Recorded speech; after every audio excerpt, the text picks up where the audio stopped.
March 21 ஆகச் சிறந்த கலைஞர் ஷோபனா பிறந்த நாள்.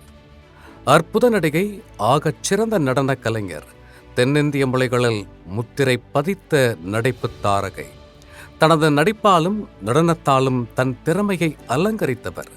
மலையாளம், தமிழ், தெலுங்கு என சுமார் 230 திரைப்படங்களை கடந்து தேசிய விருது, ஃபில்ம்ஃபேர், கேரள அரசின் திரைப்பட விருது, பத்மஸ்ரீ, கலைமாமணி விருதுகளை வென்ற நிறை கலைஞர்.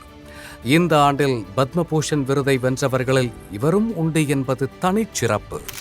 அற்புத இயக்குனர் ராஜேஷ் எம். செல்வா பிறந்த நாள். திரைக்கதை ஆசிரியர், இயக்குனர் என முத்திரை பதித்த ஆகச் சிறந்த கலைஞர். விஸ்வரூபத்தில் இணை இயக்குனராய் பயணித்து 2015 தூங்காவனம் திரைப்படத்தின் மூலம் இயக்குனராய் தமிழ் திரையை அலங்கரித்தவர். தொடர்ந்து கமல்ஹாசன் தயாரிப்பில், விக்ரம் நடிப்பில் ஆக்ஷன் த்ரில்லர் திரைப்படமாய் உருவான கடாரம் கொண்டான் இவர் இயக்கத்தில் மலர்ந்தது. இன்னும் பல வெற்றிகளை குவித்திட ராஜேஷ் எம். செல்வாவிற்கு பிறந்தநாள் வாழ்த்துக்களை கூறி மகிழ்கிறது ஜியா மேக்ஸ் தொலைக்காட்சி. அற்புத படைப்பு மலர்ந்த நாள்.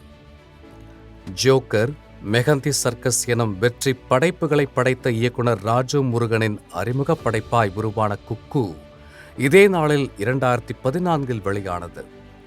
அற்புத கலைஞர்களின் நிறை நடிப்பால் தமிழ் சினிமாவில் தனித்தடம் பதித்தது. கூடுதல் பலம் சேர்த்தது சந்தோஷ் நாராயணன் இசை.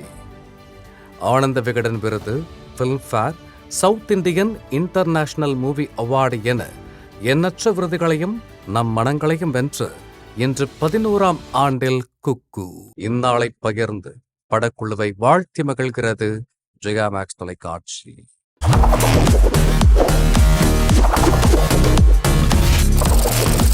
தேதி சொல்லும் செய்தி.